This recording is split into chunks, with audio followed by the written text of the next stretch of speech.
All right, let's try this again. Today, we're going to talk about RPR, Realtor Property Resources. It is a member benefit from NAR and also ValleyMLS.com. It is your member benefit being a member of the National Association of Realtors. One of the nice things about RPR is there is no public-facing side. There is only the agent side, and I'm going to show you what that looks like. Also, ValleyMLS.com allows you access. It is a quick link on your dashboard. So what I'm going to do is I'm going to click on RPR, and we're going to come to the home screen. First and foremost, make sure that your profile, your picture is on your profile. All the correct information is located on your profile here. Make sure that you have all that correct for you, because you're going to be printing and sending out information that is going to be your information, and they need to come to you. So make sure all that information is customized to you. You're going to see here that it has the option of being able to search property with an address, tax IDs, listing numbers. You can type in subdivisions. Go in and start experimenting how you can search for properties. Also, the status, you'll see you have 3 options. You can see what's for sale, what's for lease, and also public records. So you have access to public records here. You can see the other criteria. The first thing I'm going to show you is under more filters. When you click on that, it's going to allow you to narrow down your search. But one of the features that it has is it allows you to look for distressed properties. So when you scroll down just a little bit, right here where it says current distress status, if you type in pre-foreclosure, foreclosure, and foreclosed, scroll down to the bottom, and there's a thing that allows you to save the criteria.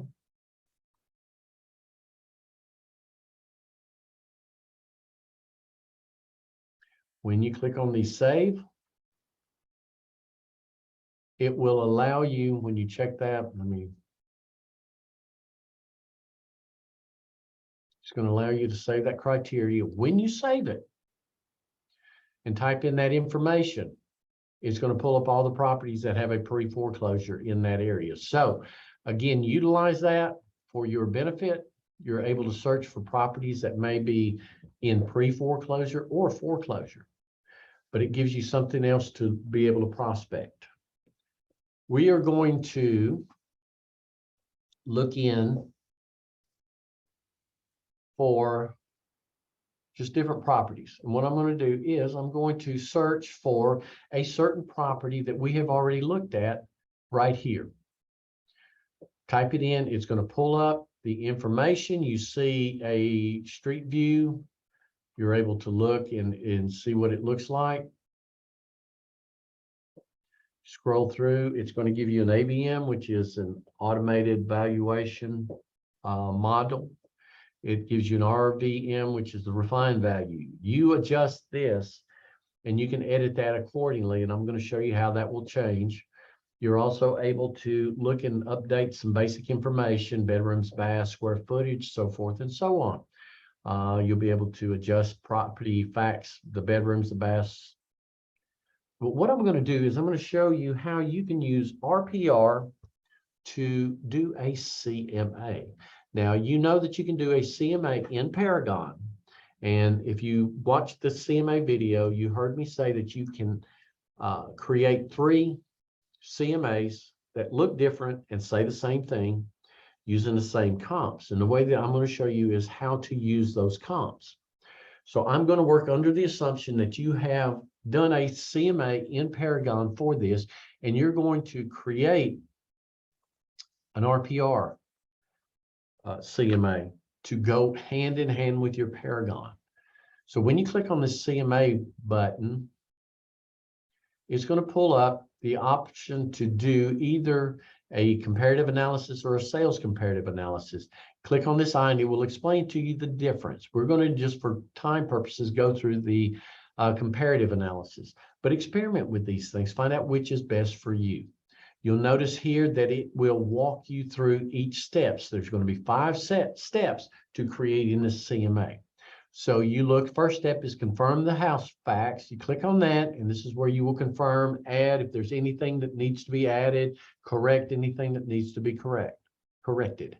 Click on confirm facts and close, and it will walk you to step number 2, search for comps. You're here, you're able to customize your search for comparables.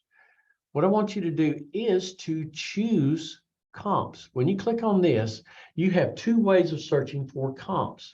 You can do what they call a blind search, where you're hoping that all the information is loaded up. You're going to search in an area for several properties. You can click on this, do a search, and it will pull up some comps. I'm going to tell you to click on add a known property. And with this feature in RPR, you're able to enter the same properties that you have in your Paragon CMA. And I'm going to show you how to do that. So we're going to say that there has been no comps for this. I have clicked on add a known property, and here's my Paragon CMA that I'm going to use. And I'm going to use these MLS numbers as my comparables. So I'm going to type in 1807789. When I type that in, 1807789, I click add, and notice on the right-hand side, it pulls the same property address as what's in my CMA in Paragon. I go back, I'm going to type in 1806855. Type in 1806855.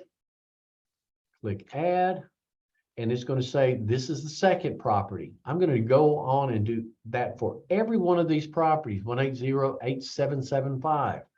Now, I'm not going to do it for real, 1808775. Click add, and you can see that each one of these properties are now being added to the CMA. So now I'm taking the comps that I used in Paragon, and I'm adding them to RPR. Once I've done every one of those, I'm going to click update valuation and close. And it will show you that this has been done. Now you're going to go to step 3.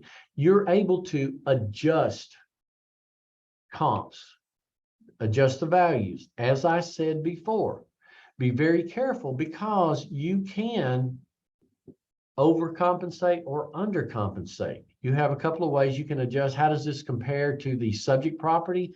If you wanted to say that it was better, notice how it adjusts a certain amount. It adjusts 6,665. If this one was worse, it's going to add 3,152. You can see where you can go through and make adjustments here.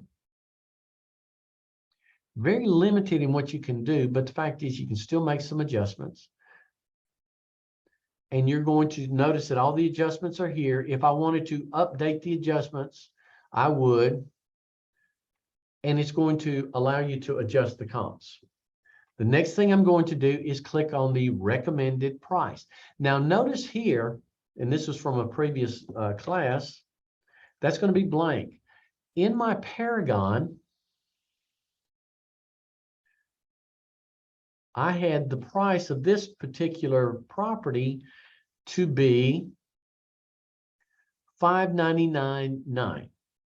So I'm going to go here, and I'm going to say the value of this is $599.9. If I was going to do a price range, I could say this was from $575 to $6, whatever it may be. I could do that, and you can either enter the same price or the same range that you use in Paragon. You would click save, and then you go to click report. Now I'm not going to, I need to, when I click the report, it's going to give me an option of what I want to print. I can do a property report. I can do a seller's report. Now notice here it says the seller's report is 81 pages. That's going to be too much. So if I wanted to look and view a sample, I could look at it and see what it's going to look like. If I wanted to adjust what's going to be there, I can go through and eliminate some of these features here. And you can see that I'm going to reduce the number of pages that it's going to be. But I've gone through, done that. I'm going to limit the selection. I could click it as a property flyer, but I'm going to personalize it with the seller's name, type in some information, the delivery. I can deliver it now, have it downloaded to me, or I can email it directly. I'm going to go ahead and click display now. We're going to run the report, and it's showing here that there is a report being generated for this property. It's that simple. You type in the address, click on the tab that says CMA. You go through and follow the steps. You confirm the property facts. You choose your comps. You take those MLS numbers and add them in. It adds it there. If you have to adjust, you will adjust accordingly. Then you click on Create Report, and it's going to create a report. And within a short period of time, it's going to chime and let me know that this report is done. Before I get to that, you're going to see here is running the report. Click on the seller's report, and usually it tells you that it's trying to create that report. It's going to take just a few chimes. Also, one of the things that you can do, instead of doing a CMA, let's say you're doing an open house on this property. When you click on that,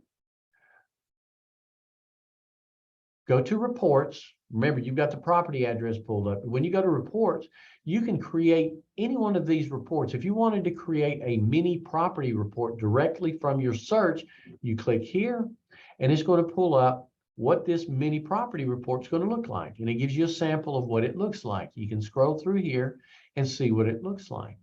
If that's more your liking, go ahead and run that. Again, remember, directly from the home page, type in the address, click on reports, and it takes you to that, and you can create different looking reports. Property, just a single property, if you want to do an open house, if you wanted to do that mini report, whatever it may be, have it there and run it, add it to your listing presentation, to your open house, whatever it may be.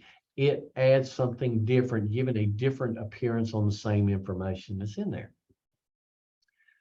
The last thing I want to show you, this report will probably chime, is I want to show you how you can utilize RPR to print mailing labels. Now, this is a feature that people love. RPR allows you to print 2,000 labels a month. Now, let me go ahead and tell you that if you're sending out 2,000 mailings a month, you're a successful licensee, you're a successful agent. Chances are you aren't, but what you can do is you can create a mailing database. Before I get into that, see the report is here. I can click download report, and you are going to see what I created in RPR that will be the CMA.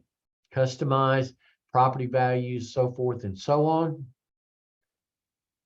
You can go through here, see which pages you want, see which pages you don't want. But see how simple it is to create a CMA using the same comps as you did in Paragon, having the same values. Showed you where you change it, very simple, 5 steps, and you pull that information up. I hope you utilize that. Again, when you type in, you saw all the information that pulled up when you just typed in the address. Now, what I'm going to do is show you how the mailing labels work.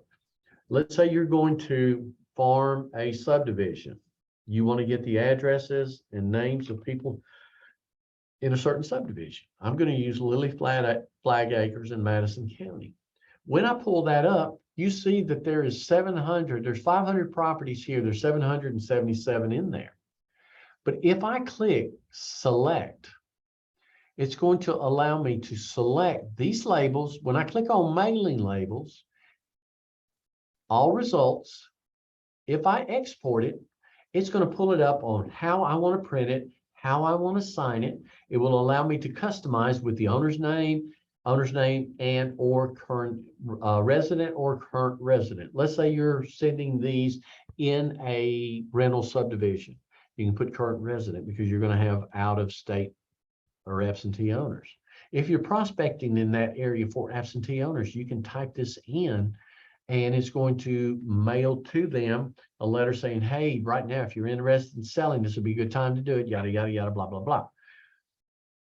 And just that simple, you can save it as a PDF, save it on your computer, in a flash, whatever it may be, and you have it forever. You don't have to reprint it again. You can do consistent mailings. So if you want to do once a month mailings to Lily Flag, you label it as Lily Flag, you save it, and once a month you print those labels off on either one of these 51, 60, 61, or 62. Let's say you've contracted with a postcard company that will mail them for you. You click your CSV, that is an Excel spreadsheet. You export it to them, you've given them the addresses, and they do everything else from there. 2,000, you are allowed 2,000 a month. You can see that I've used 0 this month. It will keep up with what you are allowed to export. But this comes as a benefit to you. Remember, type in your subdivision, select, find mailing labels, click on that, and boom, you are good to go. One of the hidden features in RPR, you can go in and find, again, I've shown you how you can look for distressed properties. I've shown you how you can do a CMA, and I've also shown how you can create mailing labels that is yours forever, 2,000 a month. I hope you found this video very helpful, and good luck.